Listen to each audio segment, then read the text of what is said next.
UTEP was a football program on the rise entering the 1988 season. The Miners were coming off a 7-win campaign, their most victories in 21 years, and returned a host of key personnel.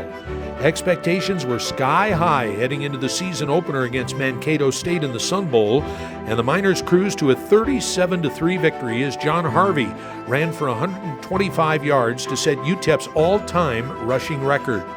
The Miners also made quick work of Weber State in Week 2, 48-21, before suffering their first loss of the season at BYU, 31-27. But even in defeat, they gained confidence by going toe-to-toe with the perennial Western Athletic Conference power Cougars. Motivated by coming up just short, the Miners responded by reeling off 6 consecutive victories. When Harvey went down with an injury at Tulsa, Eddie Dixon, Willie Fuller, and Scooter Menifee picked up the slack in the ground game. Meanwhile, quarterback Pat Hegarty put together 5 consecutive 200-yard passing games versus Tulsa, Utah, Hawaii, Colorado State, and New Mexico.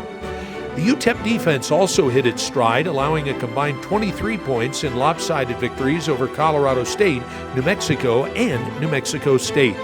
After stumbling at Wyoming, the Miners needed to come up big in their last 2 games versus San Diego State and Air Force to secure a rare bowl bid. And they rose to the occasion, crushing the Aztecs 58-7 before fending off the Falcons 31-24. In one of the most thrilling finishes ever to a Miner football game, Harvey scored the go-ahead touchdown with a little over 3 minutes remaining. Then the Falcons drove to the UTEP 7-yard line before defensive end Tony Tolbert stuffed quarterback Dee Dowis and fullback Andy Smith on 4th and 5 to preserve the victory. Thought to be out of the bowl picture just hours earlier, the Miners learned that they would be going to the Independence Bowl after Appalachian State tied Wake Forest at 34. It was UTEP's first postseason appearance in 21 years. UTEP finished 10-3 after losing to Brett Favre-led Southern Miss 38-18. The Miners had their share of heroes in 1988 as 5 players earned first-team All-WAC honors. Kicker Chris Jackie enjoyed a nearly perfect campaign, making 25 of 27 field goal attempts. Ken Salih led the defense with 129 tackles, while Tony Tolbert contributed a team-high 11 sacks and Terry Walker picked off 4 passes.